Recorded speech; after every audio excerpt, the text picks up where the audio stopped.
2014년 9월 22일 EBS 뉴스에 이런 코너가 있었습니다. 우리가 좋아하는 이야기 라이크라는 그런 코너가 있었는데 그 코너의 첫 자막이 이렇게 시작되었습니다. 당신의 아기가 죽었습니다. 그날 사연의 주인공인 KT라고 하는 여인이 임신 6개월 만에 그만 미수가 쌍둥이를 낳은 겁니다. 그런데 딸아이는 건강하게 잘 자라고 있었는데 그만 아들 제이미가 호흡곤란으로 의사들의 수고와 노력 그리고 정말 살리려고 하는 그러한 애씀에도 불구하고 그만 죽고 만 것입니다. 사망 선고를 받은 거죠. 그래서 그 이야기를 어머니에게 전한 거예요. 제이미는 죽었습니다. 보통의 어머니처럼 슬플 만도 하고 통곡할 만도 한데 이 KT는 그 슬픔과 눈물 대신에 아들 제이미를 한번 좀 안게 해주십시오라고 요청을 하죠. 그리고 나서 그녀는 죽음을 선고받은 그 아이를 품에 안습니다. 자신의 체온을 전달하기 시작하고 그러면서 이미 숨이 끊겨졌다고 하는 그 아이에게 계속해서 이야기하는 거예요. 사랑한다, 사랑한다. 이러한 간절한 사랑의 인사를 2시간 동안이나 합니다. 2시간. 그런데 놀랍게도 아이가 움직이기 시작하고 그리고 기적이 일어났어요. 이 KT가 그 이후에 인터뷰를 하는데 이렇게 말합니다. 만나고 싶었고 만지고 싶었고 부모가 누구인지 알려주고 싶었습니다. 또 얼마나 제이크 너를 사랑하는지 이것도 알려주고 싶었어요. 이 제이미는 기적의 주인공이 된 것이죠. 사실 요즘에 뉴스에서 나오는 수많은 비정한 부모들에 대한 뉴스가 너무 많잖아요. 버렸다, 죽였다 하는 정말 듣고 싶지 않은 그런 뉴스들. 그럼에도 불구하고 가장 큰 사랑을 이야기하라고 하면 그래도 어머니의 사랑이지 않을까 그렇게 생각합니다. 앞서 말씀드린 이 KT의 이야기도 역시 사랑에 관한 이야기이고 그 사랑이 만들어낸 놀라운 기적을 소개하고 있는 거죠. 이 세상 모든 어머니들, 이 자리에 계신 여러분들을 포함해서 모두 같은 그러한 마음일 것입니다. 그런데 그 인터뷰의 마지막에 아버지가 이렇게 이야기를 합니다. 만약 그렇게 하지 않았다면 제이미는 죽었을 겁니다. 아내는 현명했죠. 그녀는 본능적으로 행동했지만 만약 그렇게 하지 않았다면 제이미는 이 세상에 없었을 것입니다. 여러분 귀에 쏙 들어오는 한 단어가 있지 않습니까? 본능적으로 행동했지만 본능적으로. 그렇습니다. 어찌 보면 이렇게 가장 크고 아름답다는 이 어머니의 사랑도 어찌 보면 이 본능적인 수준을 넘지 못하는, 넘어설 수 없는 것 아닌가 하는 그런 생각을 하게 돼요. 아닌 게 아니라 종종 동물의 왕국을 봐도 거기에도 뜨거운 부정을 가지고 모정을 가진 짐승들, 우리가 흔히 얘기하는 미물들이 거기에도 등장을 하거든요. 사랑도 본능적인 사랑, 그것만으로도 이렇게 누군가를 감동시키고 기적을 만들어낼 수 있다는 이런 생각을 하게 되는 것이죠. 특별히 몰상식하거나 특별히 폐륜적이거나 특별히 망가지지 않은 그런 사람이라고 한다면, 그런 어머니라면 이런 정도의 사랑은 본능적으로 가지고 있다는 거예요. 이렇게 이야기한다고 해서 제가 KT 그분의 사랑이나 혹은 여러분 어머니들의 사랑을 이렇게 폄하하려는 건 아니에요. 본능적이라는 이 사실이 사실은 우리가 기본적으로 하나님께서 주신 그런 마음이라는 것을 말씀드리고자 하는 겁니다. 제가 이런 이야기를 꺼낸 이유는 본능적이지 않은 매우 특별한 사랑이 있어서 그걸 좀 소개시켜 드리려고 이렇게 서두를 시작한 겁니다. 여러분 성경 굉장히 두꺼운 책이죠. 제가 가지고 있는 성경의 페이지를 한번 더해 보니까 단순하게 페이지만 생각해 봐도 1754페이지가 돼요. 그럼 단행본이 보통 250에서 300페이지 된다고 하면 나눠져 있는 책으로 하면 6, 7권이 되는 거예요. 여러분이 6, 7권 되는 성경책을 맨날 이렇게 들고 다니시는 거예요. 그런데 성경의 총 절수를 한번 살펴보니까 31,173절, 그리고 구약이 929장, 신약이 260장, 총 1189장.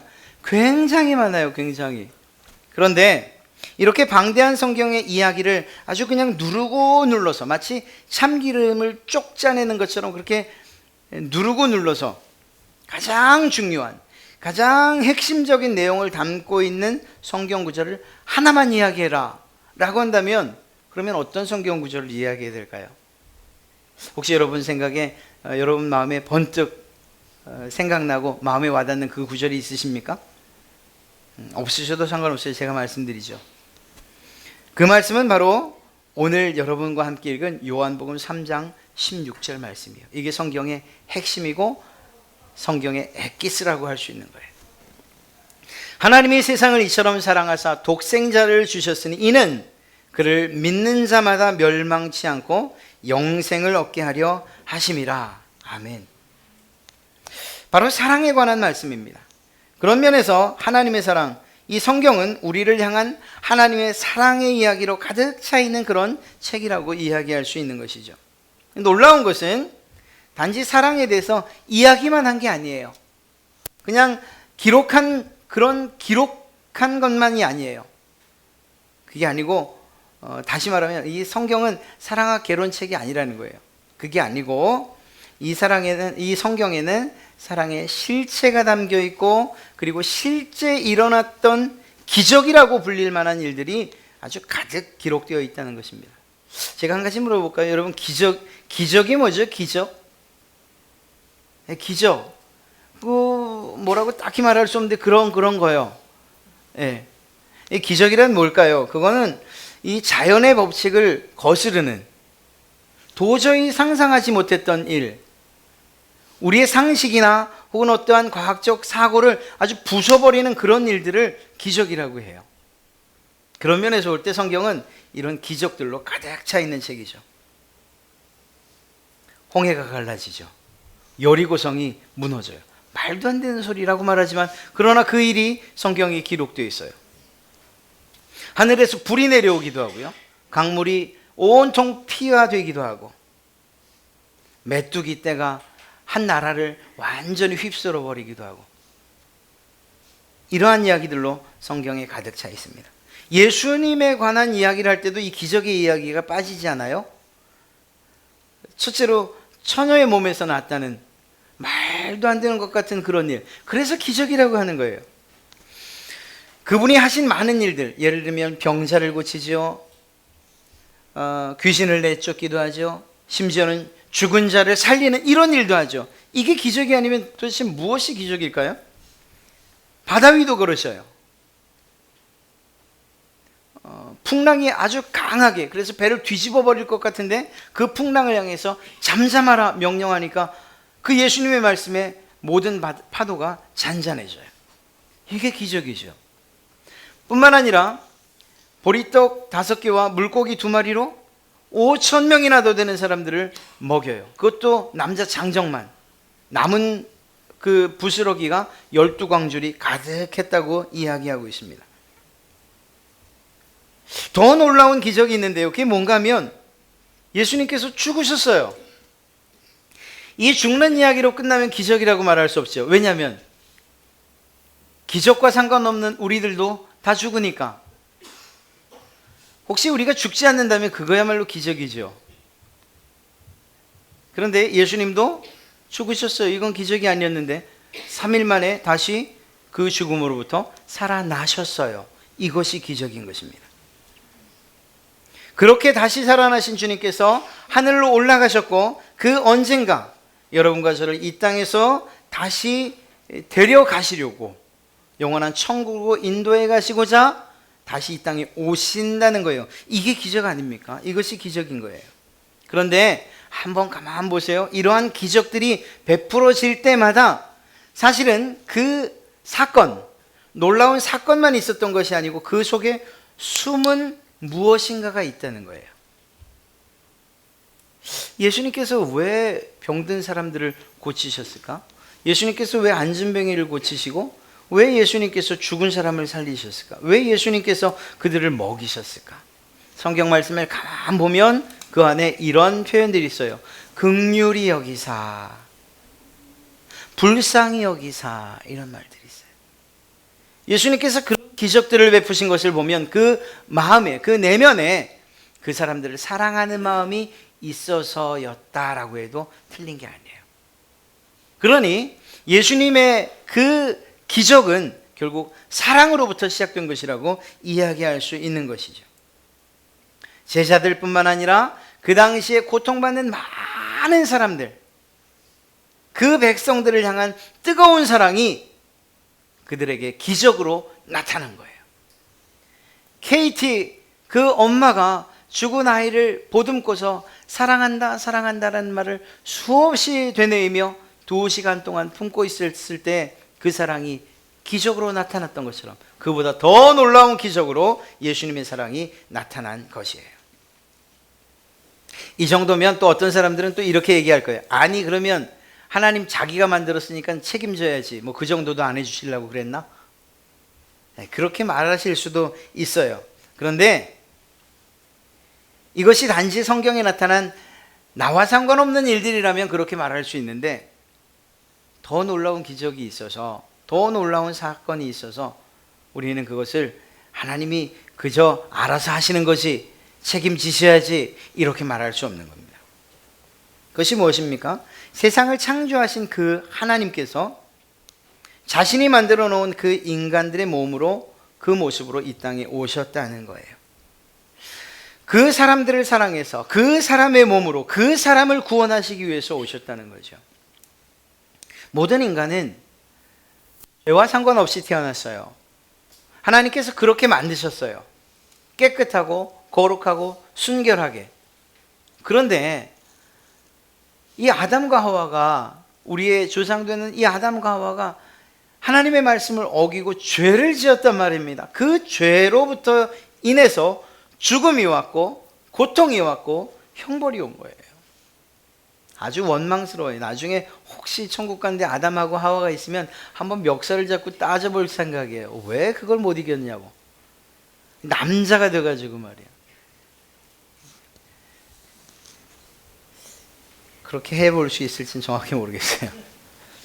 하여간 아담과 하와라는 우리 조상님들, 그분들 때문에 모든 인류가 죄의 영향력 아래 있을 수밖에 없어요. 그래서 사람은 죽게 되는 것이고, 그냥 이 세상에서 죽는 것만으로 끝나면 얼마나 좋겠습니까? 우리 젊은 아이들이 정말 이 세상을 막 살아가면서 뭐 때로는 자동차를 아주 빠르게 몰면서, 때로는 술을 먹으면서, 때로는 마약을 하면서, 때로는 문란한 생활을 하면서도 왜 그렇게 사냐 물으면 죽으면 끝인걸요 말하는 것처럼, 정말 이 세상이 끝이라고 한다면 나도 좀 끼워주지 않을래? 이렇게 얘기하겠어요. 그런데 성경은 그렇게 말하고 있잖아요. 이 세상이 끝이 아닌 거예요. 이 세상에서 죽고 난 이후에 우리에게는 반드시 심판이 있고, 그리고 천국과 지옥이 있다는 것을 우리가 알고 있어요. 이 일, 그 죄 때문에 죽을 수밖에 없고 죽음 이후에도 영원한 형벌과 고통을 받아야 하는 이 사실이, 이것이 우리에게 주어진 정말 숙명과도 같은 그런 일인데, 이러한 큰 문제들, 해결할 수 없는 문제들로부터 우리를 구원해 주시기 위해서, 우리를 살려주시기 위해서 하나님께서 하신 일이 무엇이냐? 바로 이 세상에 오시는 것이었어요. 우린 그런 생각을 해요. 아이고, 하나님이라며, 그냥 이렇게 좀 구해 주시지, 이렇게. 여기에서 있으면 이쪽으로 좀 옮겨서 구원해 주시면 되지, 그걸 꼭 굳이 그렇게 오셔야 되느냐. 여러분, 제가 이렇게 들은 이야기인데 여러분도 한번 상상을 한번 해보시겠어요? 개미들이 막 걸어가고 있어요. 줄을 지어서. 입에는 이만큼 큰 음식들을 가지고 뭐 정말 집으로 즐겁게 돌아가고 있죠.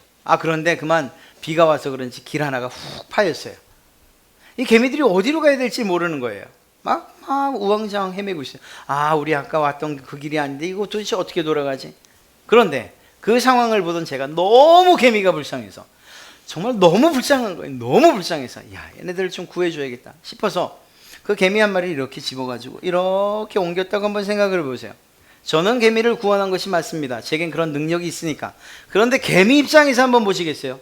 하늘을 쳐다보는데 갑자기 커다란 두 기둥이 내려오는 거예요. 그리고 자기를 번쩍 드는 거예요. 얼마나 두렵겠습니까? 자기가 지금 사는 건지 죽은 건지도 아마 분간하지 못할 정도로 넋이 나가고 말 거예요. 여러분, 이것과 비교할 수 없는 일이 일어나고 말 거예요. 하나님께서 우리를 직접 구원하시겠다고 하면. 왜 제가 이렇게 확증적으로 말씀드리는가 하면, 애굽에서 출애굽한 그들에게 하나님의 영광이 나타났던 때가 있어요. 모세를 부르시기 전에. 그 이스라엘 백성들이 어떤 태도를 취합니까? 아, 하나님을 보니 좋습니다. 하나님의 영광을 보니 좋습니다. 그랬습니까? 아니에요. 그렇지 않았어요. 그 반응이 너무 놀라웠어요. 두렵습니다. 무섭습니다. 죽을까 싶습니다. 하나님, 제발 모세와만 말씀해 주시면 안 되겠습니까? 그리고 모세가 우리에게 전달하도록. 자, 하나님을 만나고 온 모세의 얼굴에 광채가 나기 시작했어요. 그 광채를 보고도 두려웠어요. 모세, 당신의 얼굴에서 나는 그 빛이 우리를 너무 두렵게 하오. 그러니 수건을 좀 뒤집어 써주면 안 되겠습니까? 이렇게 부탁을 했어요. 여러분, 하나님께서 여러분을 직접 구원하시기 위해서 이 땅 가운데 지금 이 시간 내려오신다면 우리는 그 구원을 받기도 이전에 기절해서 아마 어쩌면 죽어버릴지도 몰라요. 하나님의 능력이 없어서가 아니에요. 인격적이고 그리고 합리적이시고 그리고 또한 우리의 모든 상황과 처지를 아시는 그분께서 가장 좋은 구원의 방법을 선택하신 것이 무엇이냐? 가장 비참해지는 일임에도 불구하고 내가 사람의 몸으로 다시 태어나야겠다라고 결정하신 거예요. 성육신, 거룩한 그 하나님께서 인간의 몸을 입고 태어나신 이 사건, 하나님에게는 수치스러운 일이지만 우리에겐 놀라운 기적의 일인 것이죠. 그렇게 우주 자연 만물의 법칙을 세우신 그 하나님께서 그 법칙을 깨뜨리고 이 세상에 오신 거예요. 처녀의 몸에 태어나신 것이고, 그리고 그 피조물들, 자기가 만들어 놓은 그 피조물들의 손에 의해서 죽임을 당하신 것입니다. 하나님이 세상을 이처럼 사랑하사 바로 이 세상은 다른 사람이 아닌 여러분 각자의 이름으로 채워져야 할 줄로 믿습니다. 하나님이 제 이름을 넘어올까요? 하나님이 이용준을 이처럼 사랑하사 독생자 예수 그리스도를 주셨으니 그 이유는 예수 그리스도를 믿는 자 나 이용준으로 하여금 멸망하지 않고 영생을 얻게 하려 하심이라. 이것이 우리에게 나타난 기적과도 같은 사랑인 것입니다. 여러분 상상이나 해보셨어요? 나를 만드신 그분이 나를 구원하기 위해서 나와 같은 모습으로 오셨다. 여러분 요즘에는 강아지가 없는 집들이 없죠. 그러다 보니까 사실 우리 동네에서는 잘 이해가 안 되는 이야기예요. 저 먼 나라 이야기 같지만 강아지들을 위한 특별한 카페가 준비되어 있대요. 아니 이걸 잘 못 이해하시더라고요. 이 주인들이 커피 마시러 가서 놓을 데가 없으니까, 이 애견들을 놓을 데가 없으니까 강아지들을 위한 특별한 공간, 마치 그 음식점 가면 아기들 위해서 노는 놀이터를 만들어 놓은 것처럼 그렇게 했구나. 아니요, 그게 아니고요. 그게 아니고 강아지들을 위한 카페요. 그래서 강아지들이 좋아하는 노래, 강아지들이 좋아하는 음식들, 강아지들을 위한 의자들, 뭐 이런 걸 만들. 주인들은 저 멀찍이 소파에 앉아서 우리 강아지가 잘 노나 이거 보는 이런 카페가 생겼다고요. 고양이들을 위한 카페. 자, 뭐 그분들이 잘못됐다고 얘기를 하는 건 아니고 뭐 그만큼 사랑한다는 얘기예요. 자, 그렇게 사랑해요. 여러분에게도 그렇게 사랑하는 어떤 뽀삐가 하나 있었다고 칩시다. 그런데 얘가 죽게 됐어요. 이게 신장 이식을 받지 않으면 죽게 됐어요. 사람의 신장을 줄 수는 없으니까. 그래서 이 주인이 이렇게 기도한다고 칩시다. 하나님, 내가 정말 저 뽀삐를 사랑하는데 오늘 밤 자고 나면 제가 강아지가 되어 있게 해주십시오. 제가 내일 그 뽀삐를 위해서 내 신장을 주겠습니다. 이렇게 얘기하실 분 계십니까? 없어요. 우스갯소리죠. 우스갯소리. 소설에나 나올 법한 이야기고 있을 수가 없는 얘기예요. 그런데 그 일이 여러분과 저에게 실제적으로 일어난 일이에요. 그 강아지만도 못한, 성경에 보면 지렁이와 같은, 벌레와도 같은 우리를 위해서 그 하나님께서 그 모습을 하고 이 땅에 오신 거예요. 누구를 위해서? 바로 여러분과 저를 위해서 말입니다. 하나님이 나를 사랑하신다고 하는 이 말씀만 하셔도 어쩔 바를 모르겠는데, 나를 위해서 하나님의 아들이신 예수 그리스도, 그분이 십자가의 죽음, 그 죽음 가운데로 내몰리셨다니, 그리고 그 길을 스스로 걸어가셨다니, 이 얼마나 놀라운 일입니까? 내가 멸망받지 않고, 여러분이 멸망받지 않고 영생을 얻게 하시려고 대신 죽으셨다니, 이것이 기적이 아니고 무엇이겠습니까? 사랑하는 성도 여러분, 다른 사람이 아닌 여러분에게 베풀어진 이 기적, 이 기적의 주인공이 되시기를 주님의 이름으로 축복합니다. 그런데 그 사랑은 하나님의 초자연적인 능력으로 인해 이루어진 게 아니에요. 아까 말씀드린 것처럼 하나님의 손이 쭉 내려와서 내가 널 구원하마 이렇게 옮겨 놓으신 게 아니라는 거예요. 마법의 지팡이를 한번 슉 휘두르면 마법사의 마술처럼 그렇게 이루어지는 그것이 구원이 아니라는 거예요. 그냥 아무런 대가 없이 치러진 일이 결코 아니란 것입니다. 안데르센의 동화 가운데 어머니 이야기라는 동화가 있습니다. 길지 않은 글인데 이 글을 통해서 정말 뜨거운 사랑의 이야기를 하고 있어요. 그리고 한 단계 더 들어가서 하나님의 섭리에 대한 이야기를 다루고 있어요. 몹쓸병에 걸린 자신의 아이를 죽음의 신이 데려갑니다.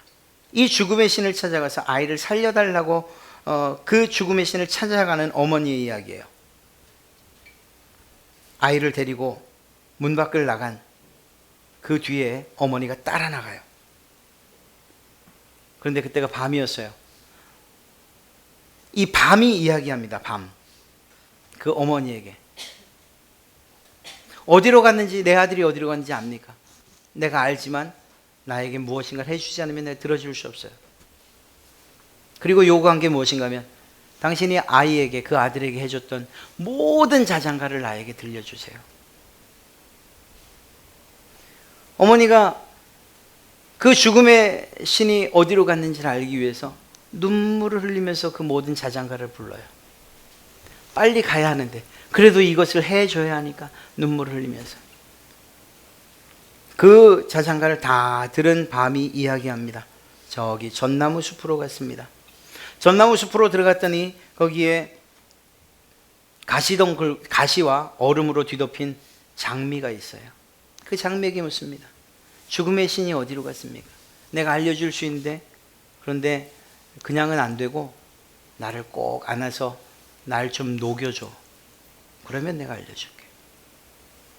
이 어머니는 그 가슴으로 얼어버린, 그리고 가시가 그 가시로 뒤엉켜 있는 그 장미를 껴안아요. 피가 흐르고 그리고 기진해질 수밖에 없는 이런 상황. 결국은 호숫가에, 이 장미가 알려준 호숫가에 다다릅니다. 그런데 건너갈 배가 없어요. 이러한 어머니에게 호수가 이야기합니다. 나에게 당신의 두 눈을 준다면 맞은편 기슭까지 데려다 주지요. 결국 어머니의 두 눈은 호수에 가라앉아 진주가 돼버리고 맙니다. 반대편으로 건너갔는데 앞을 볼 수 없는 어머니. 어디로 가야 할지 몰라 중얼거리죠. 죽음의 신을 만나려면 어디로 가야 할까? 이 소리를 들은 그 묘지기 할머니가 이렇게 이야기합니다. 죽음의 신을 만나려면 좀 기다려. 왜 아직 안 왔기 때문에 좀 기다려. 그리고 나서 죽음의 신을 만나는 방법을 알려주기 위해 이렇게 이야기합니다. 자신의 흰 머리카락과 어머니의 까만 머리카락을 바꾸자는 제안을 해요. 그것에 동의해서 그만 할머니가 되어버리고만 이 어머니. 묘지기 할머니가 이렇게 얘기합니다. 이 수많은 나무들 중에 당신의 아이의 나무도 있을 테니 심장의 고동소리로 찾아보세요. 볼 수 있다면 찾는 것이 쉬웠을 텐데 이제는 나무 하나하나마다 귀를 기울여 자신의 아이의 심장 소리를 구별해내야 돼요. 그런데 그걸 찾아내요. 그때 잠시 뒤에 사신이 옵니다. 죽음의 신이 와서 묻습니다. 그대는 어떻게 이리로 오는 길을 알았지? 어떻게 나보다, 나 죽음의 신보다 이렇게 빨리 올 수 있었지? 어머니가 대답을 해요. 저는 그 아기의 어머니인걸요. 안대를 치는 동안은 여기서 끝나지 않아요. 더 깊은 의미를 우리에게 전달해 주죠. 나머지는 집에 가서 찾아 읽어보세요. 여러분, 아들을 찾으려는 그 어머니는 자신의 모든 것을 다 잃어버렸어요. 더 정확히 말하면 아들을 구하기 위해서 고통 가운데로 스스로 들어갔다고 말하는 게 옳아요. 어머니의 사랑은 이렇듯이 희생을 동반합니다. 희생이 없는 사랑, 어쩌면 그것은 거짓말 아니겠어요? 이 자리에 계신 모든 분들, 어머니의 희생 없이 스스로 잘하신 분들 계십니까? 물론 다는 아니겠지만 적어도 저를 보면 이 아빠들의 사랑은 희생적이진 않아요. 제 얘기입니다. 밖에 나가서 열심히 일하는 건 하라면 하겠는데 이 희생적으로 아이들을 돌보는 건 참 어렵거든요. 힘들어요. 한번 놀아주라 그러면 딱 3분, 그 이상은 도저히 못 놀겠어요. 자, 어찌되었거나 이렇게 우리가 사랑을 공짜라고 생각할 수 없는 이유가 있어요. 그것처럼 큰 오산이 없기 때문입니다. 앞서 말씀드린 것처럼 사랑이 기적이라고 말할 때 그 기적의 주인공, 그 기적을 맛보는 그 사람들이 누구냐? 바로 아들이에요. KT 엄마의 품속에 있었던 그 죽었던 아들, 그리고 죽음의 신에 끌려갔던 그 아들, 그리고 바로 저와 여러분들이 어머니의 사랑 때문에, 그 기적 때문에 살아있는 사람들이고 그 기적을 맛본 사람들이에요. 그런데 이 아들이 놀라운 기적을 경험하는 그때, 그 반대편에서는 뼈를 깎는 것 같은 고통과 자신의 것을 모두 버리기로 작정한 어머니의 희생이 있었다는 사실을 우리는 알아야 된다는 거예요. 이보다 더 놀라운 일이 있습니다. 하나님께서 여러분을 사랑하셔요. 그래서 여러분에게 구원이라는 놀라운 기적을 선물해 주기로 결정하셨어요. 살펴보세요. 한번 돌아보세요. 그 기적의 주인공이 누가 되어 있는가? 바로 저와 여러분이 되어 있어요. 우리는 그 기적 때문에 기뻐하고 즐거워하고 이 세상에서 복을 누리고 이 세상에서뿐만 아니라 영원한 천국을 사모하면서 살 수 있게 됐어요. 아무런 걱정 없이. 그런데 이것이 그냥 주어진 것이냐? 아니라는 거예요. 여러분, 기름과 물이 함께 섞일 수 있다면 이것이야말로 기적이죠. 제가 그거 해봤어요. 안 해보고 말씀드린 게 아니에요. 식용유 이만큼 그건 좀 아까워서 이만큼, 그 다음에 물, 그걸 막 섞어요. 얼마나 잘 섞이는 것 같이 보이는지 몰라요. 그런데 여기 그대로 놓으면 얼마 지나지 않아서 또 다시 나눠져요. 기름과 물이 합해질 수 없어요. 만약 기름과 물이 합해진다 해도, 그런 상황이 온다 해도 거룩하신 하나님 앞에 죄인된 우리가 설 수 있는 일, 그래서 함께 있을 수 있는 일, 그러고도 아무 일이 없을 수 있는 그 일은 없다는 거예요. 죄인된 우리는 하나님 앞에서 그분의 거룩하심 때문에 꼬꾸라져 죽을 수밖에 없는 그런 모습이 될 수밖에 없다는 것입니다. 그런데 하나님께서 그런 우리를 구원하기로 계획하셨던 거예요. 그리고 예수님은 하나님의 이러한 뜻에 순종하셨던 것이죠. 그 계획이 무엇입니까? 바로 말씀드린 것처럼 인간의 몸으로 나시고 그 인간들에게 고통을 당하시고 그 인류의 모든 죄를 짊어지고 십자가에서 죽으시는 그 일이었어요. 이런 하나님의 뜻에 순종한 예수님께서 실제로 사람들의 채찍을 맞으시고 침뱉음을 당하시고 조롱을 당하시고 가시관을 시험당하시고 그리고 매를 당하시고, 그리고 그 무거운 십자가를 지고 골고다로 올라가셔서 그 지고 간 십자가에 양손과 두 발의 못이 박히신 채 죽으실 수밖에 없으셨던 거예요. 결국 예수님께서는 그 십자가 죽음의 자리에 자신을 내어놓으신 거예요. 그 희생으로 오직 우리를 대신하여 죽는 그것만으로 우리를 살릴 수 있다는 사실을 아셨기에 그 길을 선택하셨어요. 등 떠밀려서가 아니고 하나님께서, 예수님께서 자발적으로 그 길을 가셨다는 거예요. 하나님께서 여러분을 사랑하시는 줄로 믿습니다. 세상의 연인들도 그 연인들 사이에서도 뭐든지 확인하고 싶어요. 특히 사랑에 대해서만큼은요.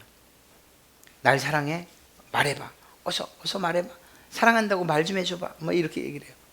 그때 상대방이 시큰둥하게 그럼 알아. 그럼 사랑한다니까. 뭐 이런 정도 얘기해서는 큰일 나죠. 특히 이게 연애 시절이나 신혼 초에는 더 그래요. 지금 저는 안 그래요. 지금 뭐 그런 일이 없어요. 자, 그런데 이렇게 우리가 하나님에게 묻는 거예요. 하나님을 향해서 이렇게 기쁨 가운데에 구원의 기쁨을 누리면서 이렇게 잘 살면서 종종 하나님을 향해서 묻는 거예요. 하나님, 저를 사랑하신다고요? 말로만 말고 증명 좀 해보세요. 그냥 사랑한다 말만 마시고 확실히 내가 알 수 있게끔 증명 좀 해보이세요. 증명. 로마서 5장 8절에 우리가 아직 죄인 되었을 때에 그리스도께서 우리를 위하여 죽으심으로 하나님께서 우리에 대한 자기의 사랑을 확증하셨느냐. 쉽게 말씀드리면 하나님이 이렇게 말씀하십니다. 내가 나의 가장 사랑하는 아들 예수를 십자가에 죽도록 내버려 두었지 않니? 왜? 너를 살리려고.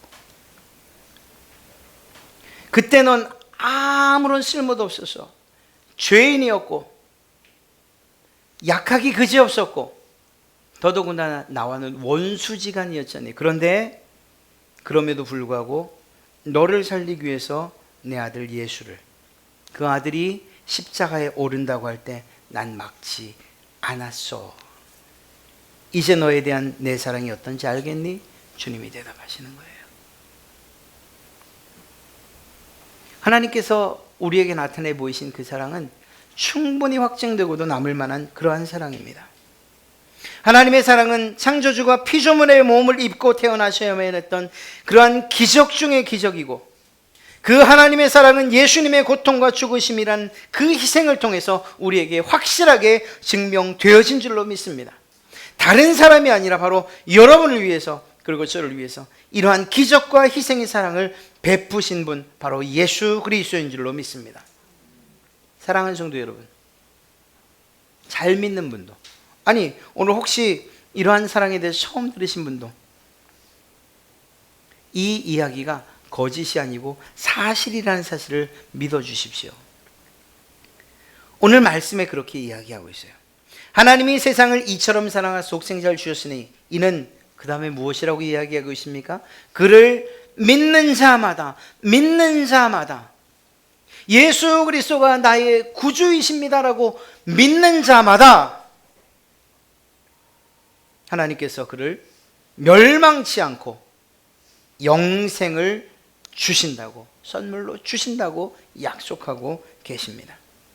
사랑하는 성도 여러분, 또 함께 자리에 참석해 주신 모든 정말 새로운 여러분들, 하나님께서 우리에게 약속해 주신 이 약속과 그 하나님의 부르심에 크게 대답하십시오. 예, 제가 믿습니다. 주님께서 나를 위해서 대신 죽으신 줄로 믿습니다. 그 죽으심 때문에, 그 사실을 믿는 것 때문에 내가 멸망치 않고 이 세상에서나 죽어서나 영원한 생명을 얻게 될 줄로 믿습니다. 하나님 감사합니다. 이것이면 충분한 거예요. 하나님께서 우리에게 어마어마한 것을 요구하는 게 아니잖아요. 믿으라는 것.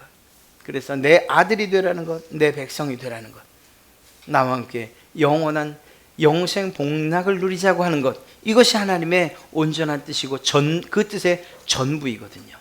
사랑하는 성도 여러분, 여러분을 향해서 베풀어 주신 이런 하나님의 놀라운 사랑의 기적과 그리고 희생의 그 사랑 거절하시겠습니까? 아니에요. 그분의 손을 잡으세요. 하나님의 손을 잡으시고 정말 하나님께서 여러분에게 마련하신 은혜와 복의 자리로 나가시는 그러한 여러분 되시기를 주님의 이름으로 축원합니다.